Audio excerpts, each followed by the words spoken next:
In the distant village of Asala, there resided a woman named Ashabi.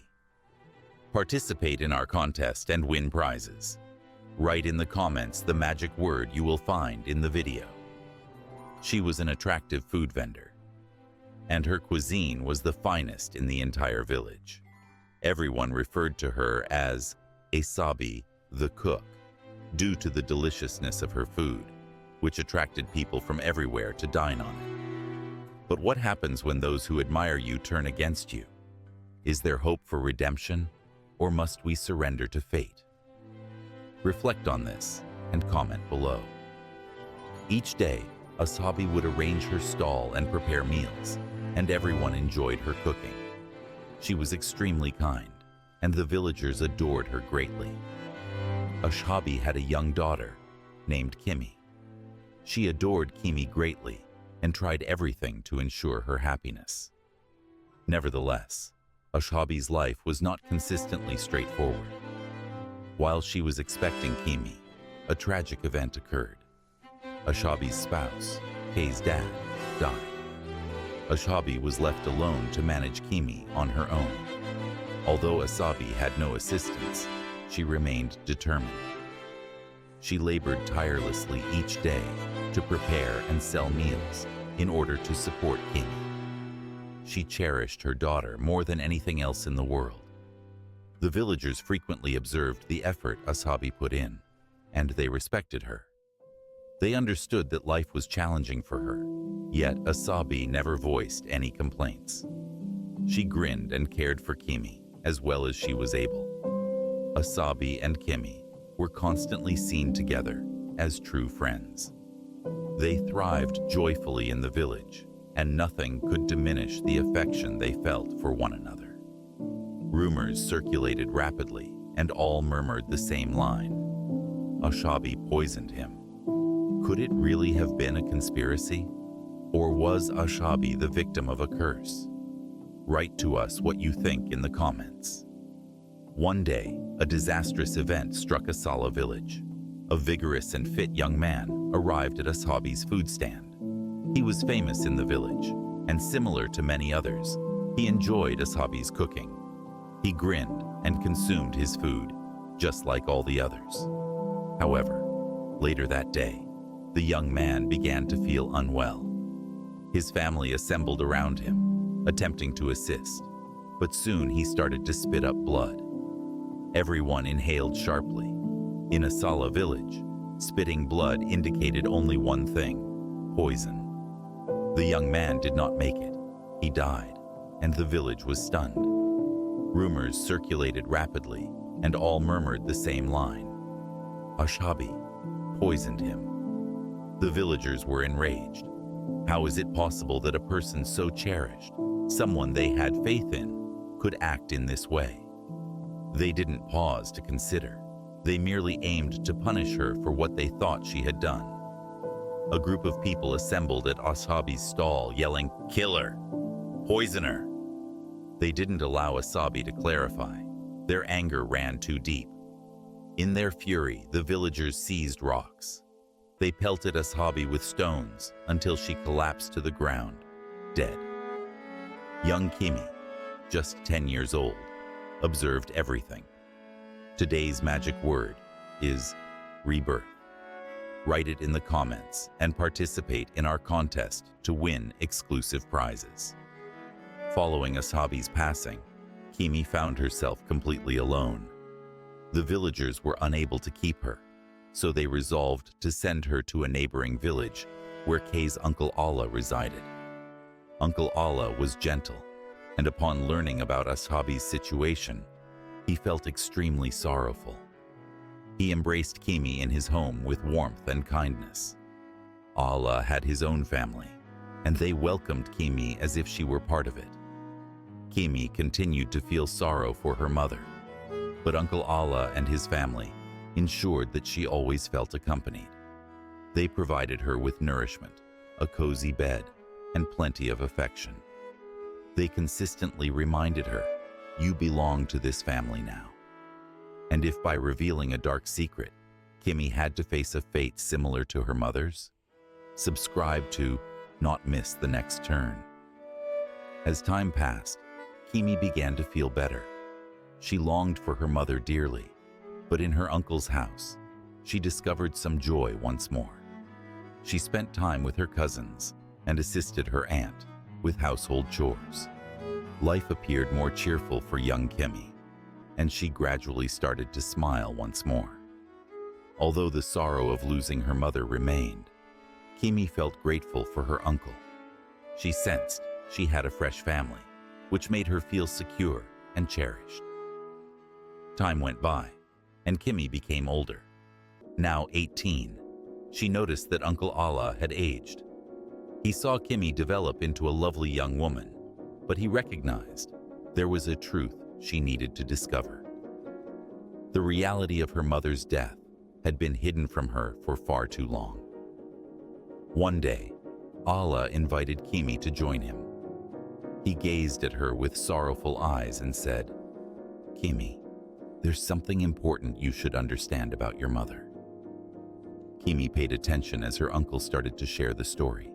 He described how a young man passed away following a meal made by her mother. He informed her that the villagers thought Ashabi had poisoned him, and in their fury, they stoned her to death. Kimi's spirits dropped. She had often pondered what became of her mother, and hearing the truth now left her overwhelmed with sorrow and anguish. Tears streamed down her face as she reflected on how unjust everything seemed. Her mother, known for her kindness and beloved by many, had passed away in a truly horrific manner. Uncle Allah placed his hand on her shoulder and remarked, "Your mother was not a bad person, Kimi." It was a dreadful misinterpretation. The villagers ignored her. Their rage had clouded their judgment. Kimi was taken aback and felt utterly isolated again. Have you ever felt completely isolated and misunderstood? Does this story touch you personally? Share with us in the comments and subscribe to learn more. Kimi wept, yet she felt relief in finally understanding what transpired. Despite the pain of the truth, she appreciated that her uncle opened up to her. She felt her mother's absence more than ever, but understanding the truth brought her a sense of calm. Shortly after Uncle Allah revealed the truth to Kimi, a tragic event occurred. Uncle Allah, who had always been so affectionate and caring toward her, died. Kimi felt heartbroken once more. She had lost her mother, and now she had also lost her uncle. Following the funeral, Allah's cousins sat her down and informed her that they could no longer support her. "You're an adult now," they stated. "You have to create your own path." Kimi was taken aback and felt utterly isolated again. Having no other options, Kimi reflected on her mother. She recalled the village of Asala and how her mother had been cherished there before everything fell apart. Perhaps, just perhaps, the villagers had come to forgive her mother by now. Kimi took a significant step. She gathered her belongings and went back to Asala village. She desired to begin anew, similar to what her mother had done previously. Kimi believed that by cooking and selling food like her mother did, she might regain the acceptance of the people. She wished they would forget the awful past and recognize her as Kimi, rather than merely being Ashabi's daughter. With optimism in her heart, Kimi reached Asala, eager to begin her new life. Kimi was brimming with optimism when she established her food stall in Asala village. She rose early, just as her mother did, and prepared tasty dishes. She awaited the villagers' arrival, eager for them to savor the delicious meal and to fill their bowls. However, as the hours passed, nobody arrived. Kimi lingered and lingered, yet the villagers maintained their distance. They murmured to one another, recalling the catastrophe that occurred many years prior. They continued to think that Kimi's mother had poisoned the young man, and for this reason, they were wary of Kimi's food. Day after day, Kimi prepared meals and waited, but no one purchased her food.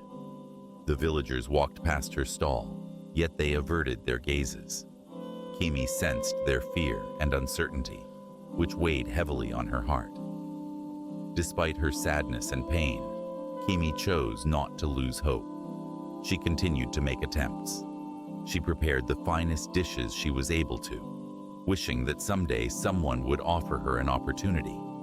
Yet every day, the stall stayed vacant, and the food remained unconsumed. Kimi experienced despair, yet within her, she retained faith that circumstances could improve. She clung to that hope and persevered, regardless of how isolating it seemed.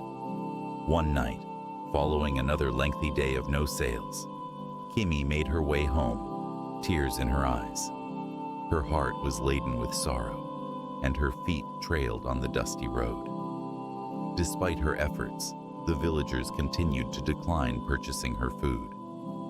The murmurs regarding her mother lingered around her constantly, and the burden of solitude pressed heavily on her. As she strolled along a desolate path, an unusual occurrence took place. A frail old woman emerged from the darkness, her stooped posture making her seem diminutive, yet her eyes were bright and piercing. Kimi had not encountered this woman previously, yet there was something disturbing about her. This wasn't just any elderly woman. She was a sorceress. The ancient witch grinned at Kimi, a grin that caused shivers to race down her back. "Why are you weeping, dear?" the witch inquired, her tone gentle yet laced with an ominous undertone. Kimi dried her tears and gazed at the witch, uncertain whether she should say anything. Yet the sorrow in her heart compelled her to speak. "Nobody purchases my meals," Kimi murmured. "They still recall my mother and what befell her." Could this be the key to unraveling the curse of her mother's history? The witch acknowledged with a slow nod, as though she was already aware of the details. "Ah yes, your mother, Ashabi. The villagers continue to be afraid of her, don't they?" the witch remarked, her tone gentle yet piercing. "However, it's not only fear that drives them away, dear. Your food is lacking something." Kimi blinked in confusion. "What do you mean by that?" "I prepare the finest meals I can, just as my mother did." The witch's grin broadened, revealing her jagged teeth. "It's not merely about the flavor," she stated. "You need to incorporate something into your dishes to attract the villagers, something unique."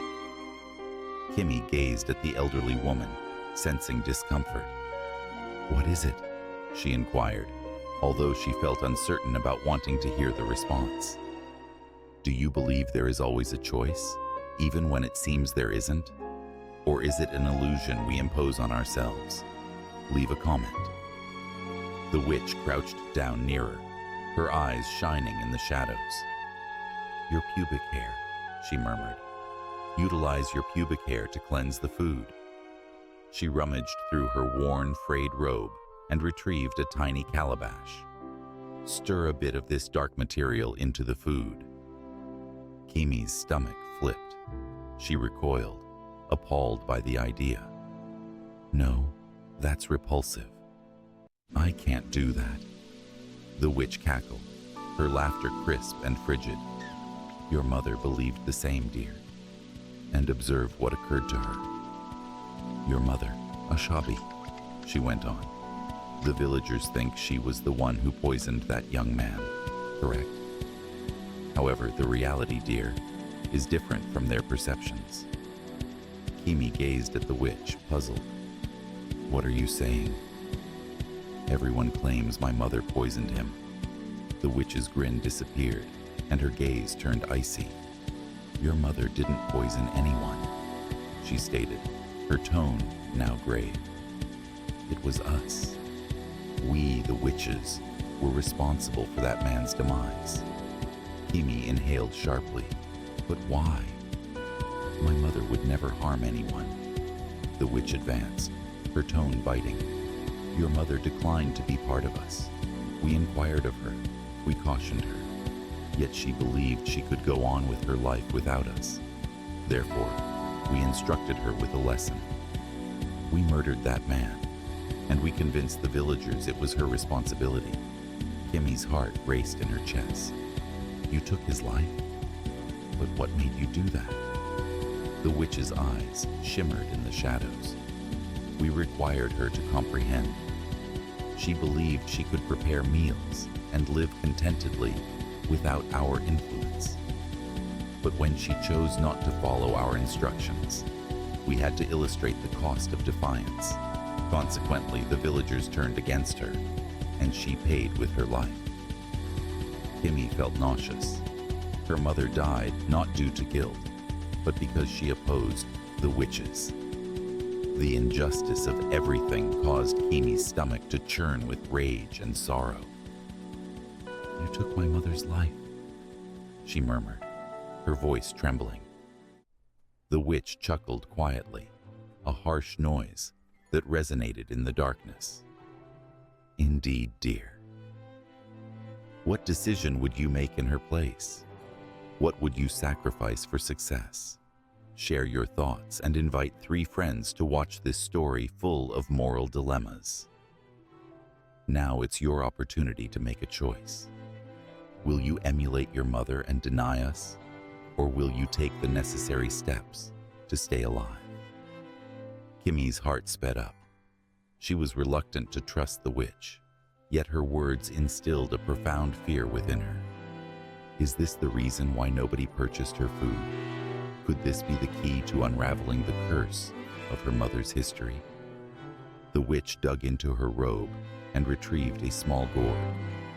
As I mentioned before, your food lacks something, Kimmy stated, extending the gourd toward her.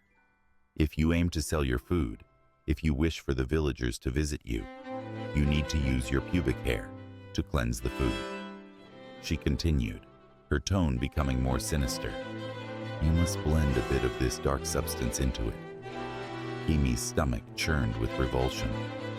No, I am unable to do that. It's dreadful, she exclaimed. The witch's grin reappeared, now even more threatening than prior. Your mother believed the same, and see where it took her, killed by vengeful villagers. She handed the calabash to Kimmy.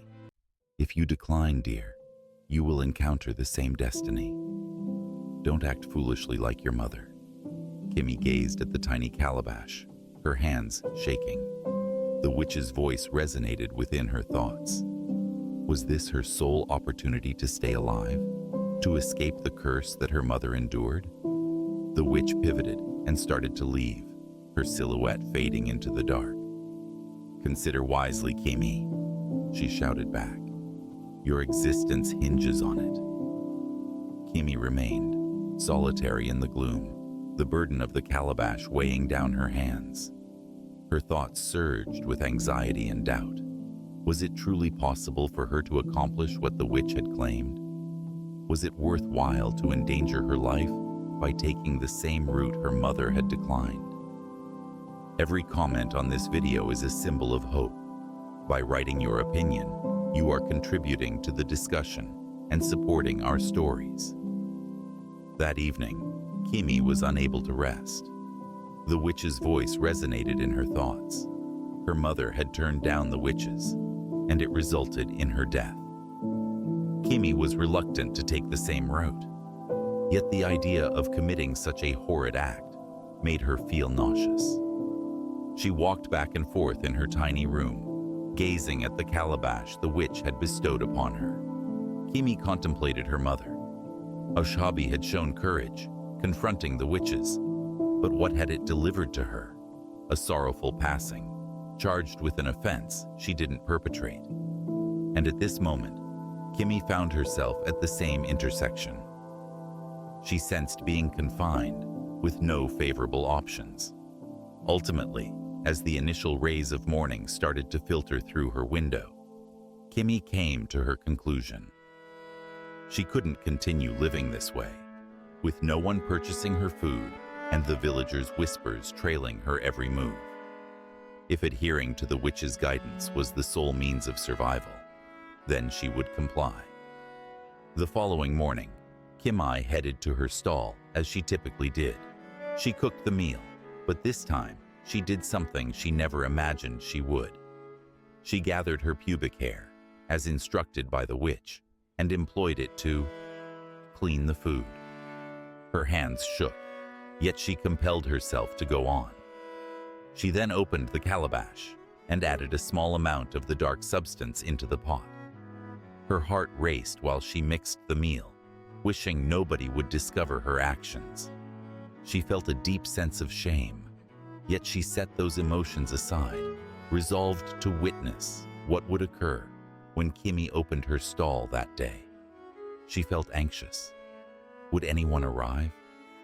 Would the flavor of the food change? Would the villagers have any way of knowing what she had done? But to her astonishment, something incredible occurred. Step by step, individuals started to come to her stall.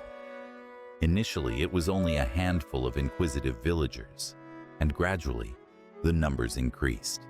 They requested bowls of her food, and Kimi served them, observing in astonishment as they ate and grinned. "This is amazing," one man exclaimed. "I haven't had food this tasty in ages," another woman remarked. The villagers who had previously kept their distance now couldn't resist her cooking. At the end of the day, Kimi had sold all her items. Her pots were bare, and her stall was filled with people discussing how delicious her food was. News traveled fast, and soon all the villagers were discussing Kimi's tasty dishes.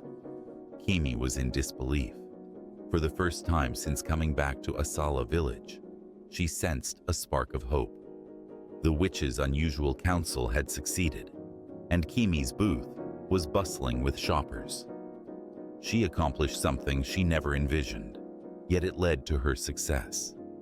As the sun went down and Kimi closed her stall, she reflected on her decision. She wasn't proud of her actions, yet for the first time in ages, she felt a sense of empowerment. The villagers adored her cooking, and she had ultimately discovered a method to endure. As time went on, Kimi's food stall became increasingly popular. What began as a modest venture quickly turned into the most active place in the whole village.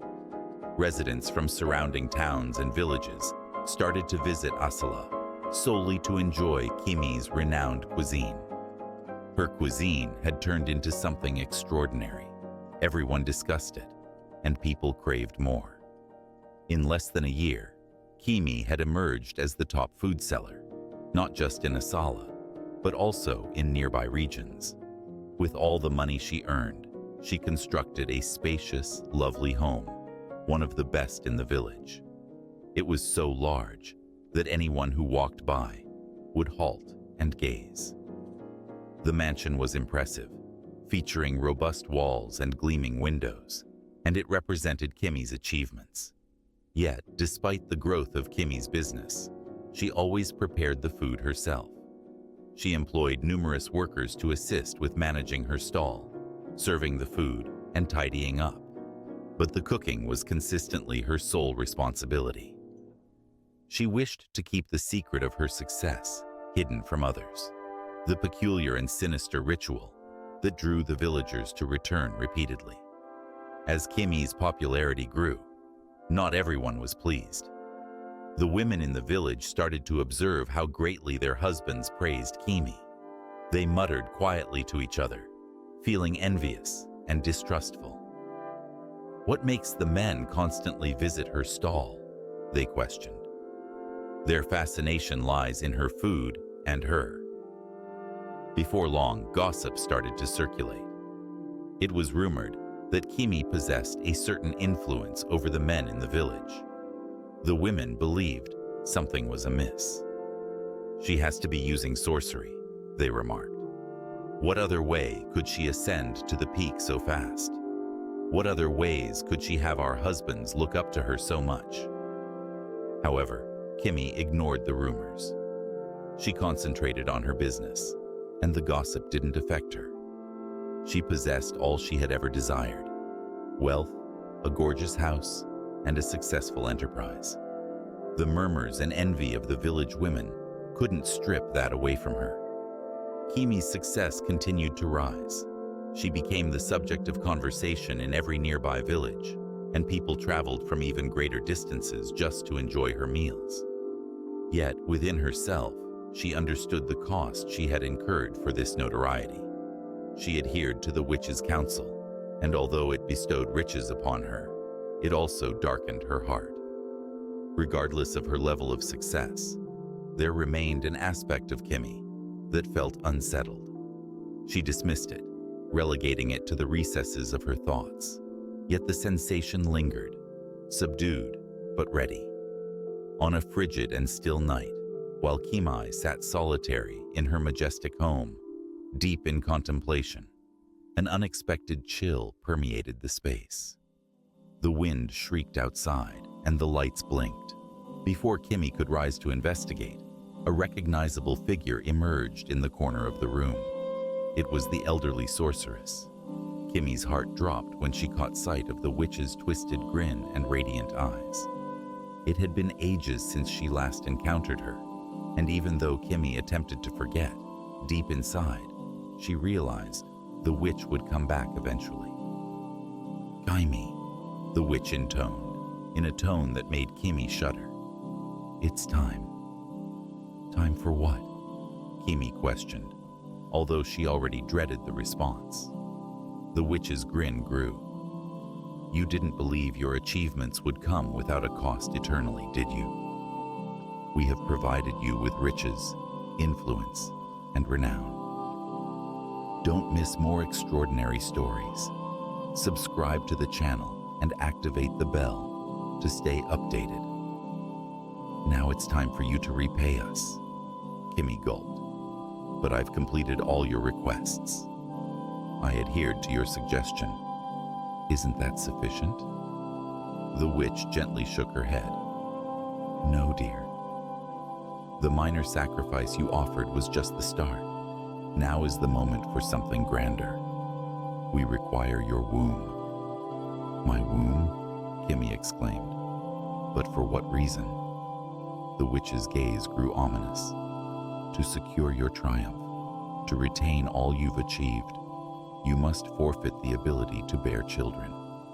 You will never have a family to call your own. That's the cost you have to bear to maintain your wealth." Kimi's heart raced. She had envisioned having children eventually, of building a family and sharing her achievements with them.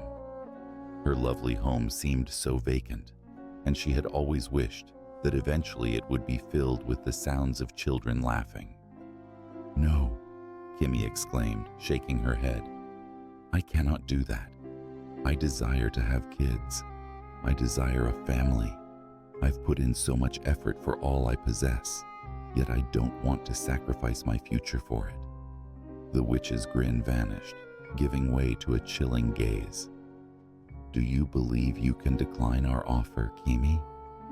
You've made your decision, but keep in mind, Kimi, everything costs something, and your payment will be exact." With that, the witch vanished, leaving Kimi isolated in the darkness, her heart racing with anxiety about what lay ahead.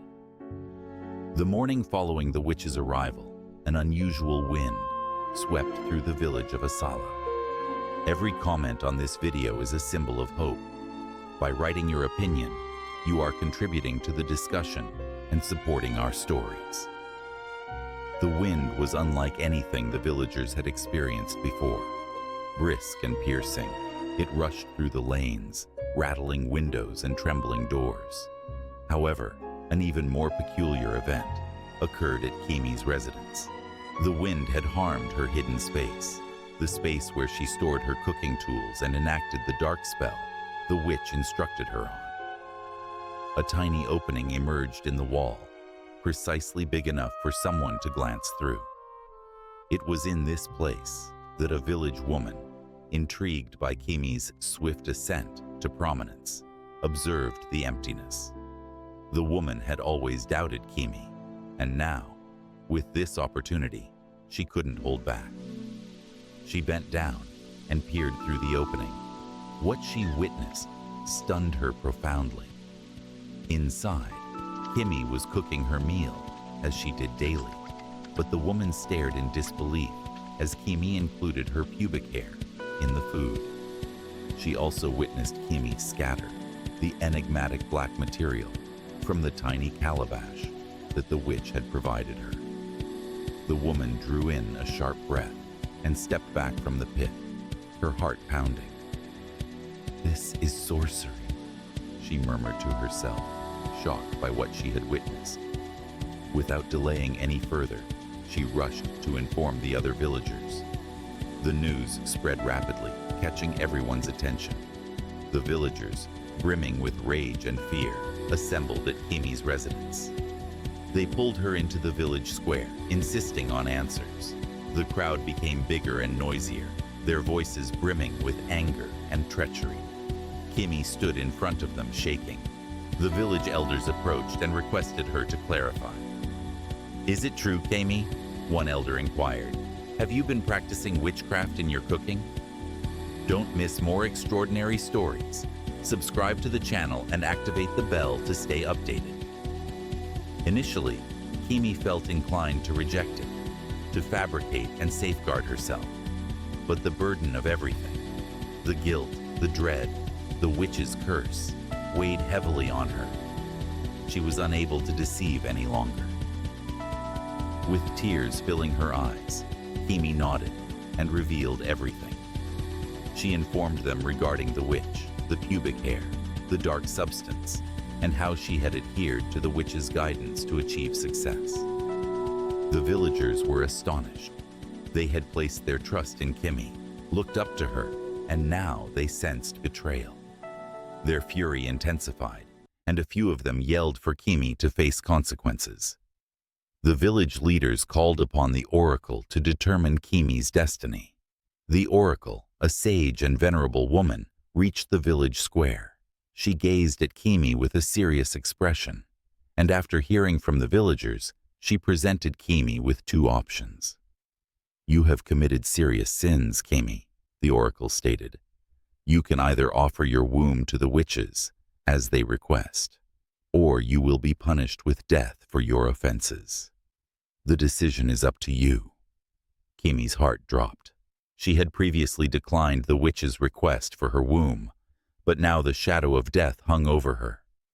The idea of losing her life filled her with fear, and she understood that she wasn't prepared to die.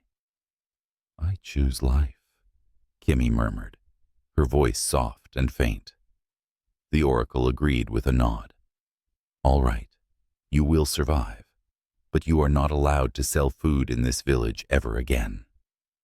You will depart from this location, and you will not come back." The villagers whispered to one another, some still furious, but others grateful that Kimmy had avoided a death sentence. Feeling completely beaten, Kimmy collected her few belongings and departed from the village. She didn't glance back as she departed from the spot where her mother had passed away, the spot where she had previously dreamed of restarting her life. Her aspiration had become a terror, and now she had lost it all. The story of Kimmy was recounted for many years in Asala village, serving as a cautionary tale for everyone who listened. The villagers recalled how greed and vengeance had caused Kimmy's demise, and they discussed how pursuing success, regardless of the consequences, could ruin even the most promising of existences. What if this was just the beginning of an even more incredible tale? In our next video, we will explore another story that will leave you speechless. Stay with us. Kimmy was never spotted in the village again. What if this was just the beginning of an even more incredible tale? In our next video, we will explore another story that will leave you speechless. Stay with us. I trust you found the story enjoyable. If that's the case, kindly give the video a thumbs up. Share what you learned from the story in the comments. And remember to subscribe to the channel for more captivating stories like this one. Thanks.